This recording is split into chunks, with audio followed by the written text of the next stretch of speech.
तो example number 4 और 5 आप लोग कर लेंगे, ठीक है, अपने से कर लीजिएगा। आइए हम लोग चलते हैं प्रश्नावली 1.1 में। पहला सवाल क्या है, पहला क्वेश्चन क्या है, कह रहा निम्नलिखित में कौन से समुच्चय हैं, ठीक है। देखिए कौन से समुच्चय मतलब निम्नलिखित में कौन कौन समुच्चय है। देखिए समुच्चय होना क्या है, हमने आपको पहली वीडियो में ही बताया था, पहले क्लास में ही मैंने आपको बताया था कि किस तरह की बातें समुच्चय कहलाती है। जैसे अब देखिए, जैसे मान लीजिए अगर हम आपसे कहें कि हमारे देश में पाए जाने वाले सभी खूंखार जानवरों का झुंड, जानवरों का समूह, क्या यह एक समुच्चय है? नहीं है। क्यों? क्योंकि जिस जानवर को हो सकता है कि मैं खूंखार मानता हूँ, मैं भयानक मानता हूँ, उसी जानवर को कोई दूसरा भयानक ना मानता हो, खूंखार ना मानता हो। जैसे अगर मुझे कुत्ते से डर लगता है तो मेरे लिए तो कुत्ता खूंखार जानवर हो गया, लेकिन अगर किसी को कुत्ते से डर नहीं लगता है तो उसके लिए तो कुत्ता एक आम जानवर है ना। तो कुत्ते को इस समुच्चय में रखना या किसी शेर को इस समुच्चय में रखना क्या है, वो कंफ्यूजन वाली बात हो जा रही है ना। जैसे अगर हम कहें कि कक्षा 11 के लंबे छात्रों का समूह, क्या यह एक समुच्चय है? नहीं है। क्यों नहीं है? क्योंकि जिस छात्र को या जो छात्र मेरे लिए लंबा है, मैं एक समुच्चय बनाऊं, अगर उसमें मैं सोहन का नाम रख दूं, सोहन की लंबाई मान लीजिए कुछ भी हो, मैं अगर उसको इस अपने समुच्चय में रख दूं, उसका नाम लिख दूं, तो सोहन तो मेरे लिए लंबा है, मेरे नजर से, मेरी दृष्टि से क्या है, सोहन एक लंबा लड़का है। लेकिन हो सकता है कोई और समुच्चय बनाए तो सोहन को लंबा न माने, ठीक है। मतलब एक चीज फिक्स होनी चाहिए ना। जैसे अगर कहता कोई कि कक्षा 11 के 5 फीट से लंबे छात्रों का समूह, तब अगर सोहन की लंबाई 4 फीट 11 इंच होती तो क्या मैं सोहन का नाम इसमें लिखता? नहीं लिखता। अगर सोहन की लंबाई 5 फीट से नीचे होती तो मैं उसको नहीं लिखता, अगर उसकी लंबाई 5 फीट से ऊपर होती तो मैं श्योर लिखता। मैं क्या, दुनिया का हर कोई व्यक्ति जो वो समुच्चय बनाएगा वो लिखेगा उसका नाम। क्यों? क्योंकि क्वेश्चन में बोला गया है, क्या बोला गया है कि 5 फीट से ऊपर या 5 फीट से लंबे छात्रों का समूह, तो हो जाएगा ना, सोहन आ जाएगा। तो बस इसी तरह हमको इसमें जो है कि उसको छांट करके बताना है कि कौन समुच्चय है और कौन सा समुच्चय नहीं। चलिए पहला क्वेश्चन, निम्नलिखित में कौन से समुच्चय है, अपने उत्तर का औचित्य, औचित्य मैंने कारण भी बताना है कि क्यों समुच्चय है, अगर नहीं है तो क्यों नहीं है, ठीक है। अगर है तो क्यों है और अगर नहीं है तो क्यों नहीं है। तो पहला का पहला है, जे अक्षर से प्रारंभ होने वाले वर्ष के महीनों का संग्रह। संग्रह माने जैसे कलेक्शन करना, इकट्ठा करना ना। तो बताइए कुल कितने महीने होते हैं?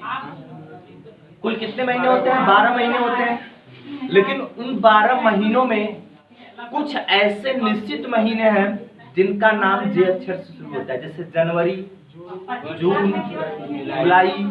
बस दुनिया का कोई भी व्यक्ति जो गणित पढ़ने वाला होगा, ठीक है, अगर वो जे अक्षर से प्रारंभ होने वाले वर्ष के महीनों का संग्रह बनाएगा, समुद्र बंद हो गया क्या? मेमोरी कम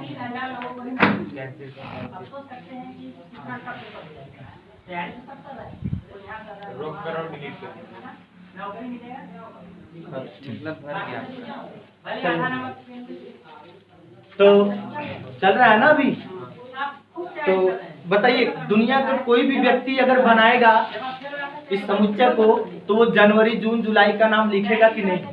केवल मैं ही तो ऐसा नहीं हूँगा इस पूरे भारत में या पूरे धरती पर कि मैं केवल जनवरी, जून, जुलाई लिखूंगा। नहीं, सभी लोग लिखेंगे ना।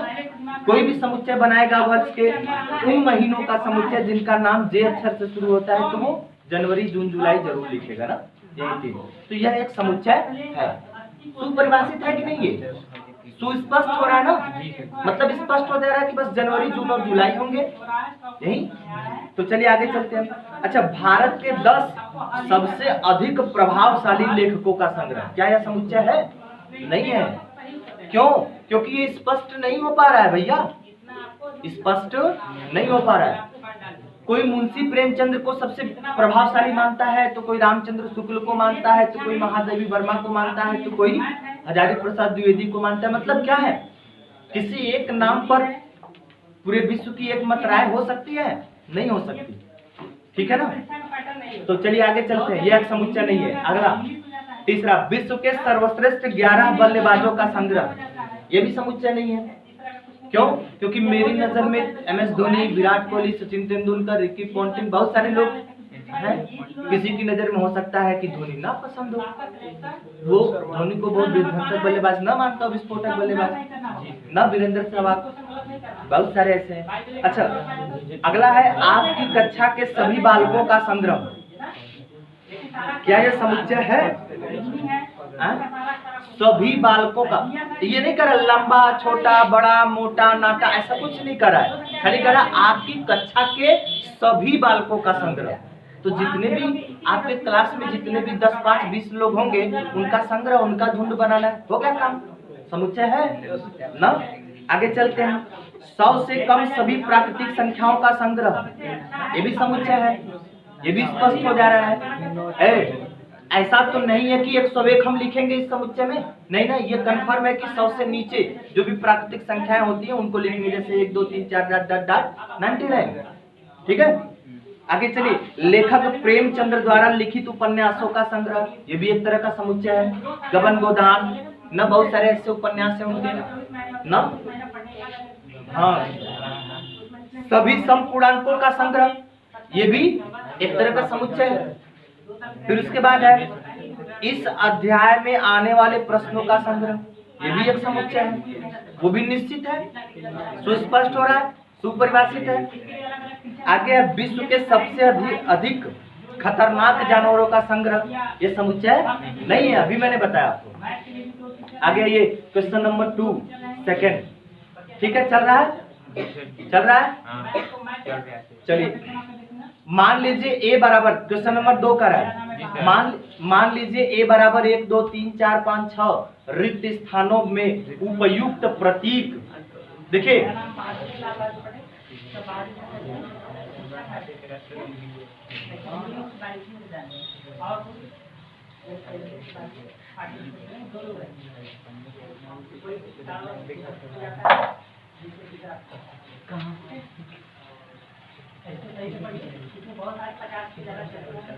क्वेश्चन नंबर 2 करा, मान लीजिए a बराबर, सवाल क्या कर रहा है,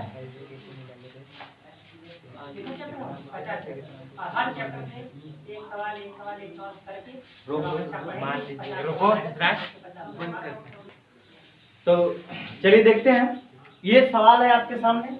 करा मान लीजिए a बराबर 1 2 3 4 5 6 अवृत्त स्थानों में उपयुक्त प्रतीक अवयव है अथवा अवयव नहीं है। ये किसका निशान है? अवयव नहीं है का। और ये किसका निशान है? अवयव है का। ये अवयव है का निशान है और ये अवयव नहीं है का निशान है। तो पहला क्या है? पहला क्या कह रहा है इसमें?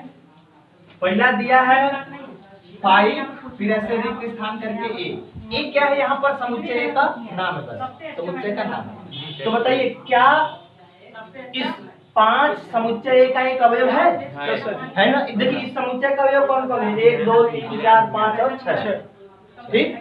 तो बताइए इस खाली स्थान में ये भरा जाएगा कि ये भरा जाएगा? अवयव है का निशान भरा जाएगा ना, बस। फिर इसके बाद दूसरा क्या है? बस यही भरना है यार। दूसरा है 8 खाली स्थान ए। बताइए इसमें ये कि ये भरा जाएगा? ये वाला भरा जाएगा ना। 8 इस समुच्चय का अवयव है क्या? नहीं है। 8 इस समुच्चय में नहीं आया है, इसलिए अवयव नहीं है का निशान लगाएंगे यहाँ पर। फिर तीसरा क्या है? 0 खाली स्थान ए। तो बताइए 0 इस समुच्चय का अवयव है? नहीं है। तो इसमें भी कौन सा निशान लगाएंगे? अवयव नहीं है का। इसी तरह चौथा, 5वां और 6वां इसमें कर लेंगे आप लोग, कोई दिक्कत नहीं ना है। आगे है इसमें 4 मतलब 4 खाली स्थान ए, तो अवयव है का निशान। फिर 2 खाली स्थान ए मतलब अवयव है का निशान। 10 खाली स्थान ए अवयव है नहीं है का निशान। अब आगे तीसरा सवाल है, आज इस प्रश्नावली 10 को कवर कर लेते हैं हम लोग, बहुत ज्यादा सवाल नहीं है, 6 सवाल है सब। जी सर। तो तीसरा सवाल क्या है, निम्नलिखित समुच्चयों को रोस्टर रूप में लिखना है, रोस्टर विधि से लिखना है, ठीक है। तो चलिए एग्जाम क्वेश्चन नंबर 3